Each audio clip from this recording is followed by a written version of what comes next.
Hi friends, welcome back in my YouTube channel Arun academy. आप सभी लोगों का मेरे यूट्यूब चैनल अरुण अकेडमी में हार्दिक स्वागत है।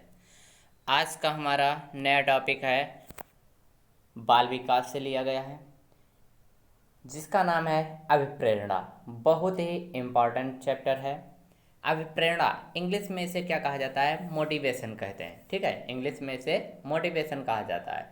चलिए देखते हैं अभिप्रेरणा क्या होता है, या अभिप्रेरणा शब्द जो है इसका शाब्दिक अर्थ क्या होता है, ये कहाँ से लिया गया है और यह किस भाषा का है। ठीक है, तो सबसे पहले हम अभिप्रेरणा का दूसरा नाम भी जान लेते हैं। अभिप्रेरणा को इंग्लिश में मोटिवेशन कहते हैं और इसी का दूसरा भी नाम है प्रेरणा। ठीक है, तो चलिए देखते हैं सबसे पहले कि प्रेरणा या अभिप्रेरणा शब्द जो है वो अंग्रेजी के मोटिवेशन शब्द का ही रूपांतरण है। ठीक है, मोटिवेशन की उत्पत्ति लैटिन भाषा के मोटम शब्द से हुई है। ठीक है, तो ये किस भाषा का शब्द है अगर पूछ लिया जाए तो जो मोटिवेशन है ये लैटिन भाषा का शब्द है। ठीक है,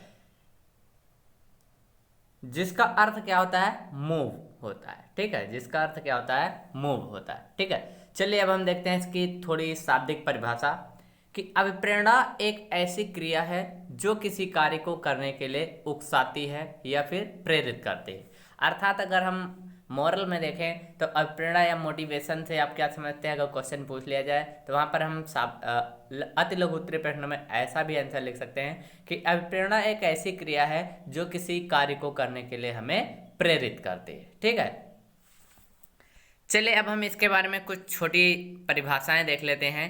कुछ दो तीन परिभाषाएं दी गई हैं, चलिए देखते हैं। सबसे पहली परिभाषा दी गई है कि अभिप्रेरणा वह शक्ति है जो व्यक्ति के कार्य को गति प्रदान करती है। ठीक है, तो पहली परिभाषा क्या हो गई कि अभिप्रेरणा वह शक्ति है जो व्यक्ति के कार्य को गति प्रदान करती है।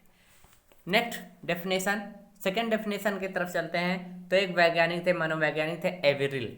इन्होंने बताया था कि अभिप्रेरणा का तात्पर्य सजीव प्रयास से है। ठीक है, अभिप्रेरणा का तात्पर्य किससे है? सजीव प्रयास से है। नेक्स्ट एक और मनोवैज्ञानिक थे जिनका नाम गुड था। गुड जी ने क्या बताया था कि प्रेरणा कार्य को आरंभ करने, जारी रखने तथा नियमित बनाने की प्रक्रिया है। ठीक है, तो यहाँ पर 3-4 डेफिनेशन दी गई हैं। अगर लघुत्तरी या अति लघुत्तरी क्वेश्चन में पूछ लिया जाता है तो यहाँ पर हम कोई एक परिभाषा लिख देंगे। ठीक है, तो पहली डेफिनेशन क्या दी गई है कि प्रेरणा वह शक्ति है जो व्यक्ति के कार्य को गति प्रदान करती है।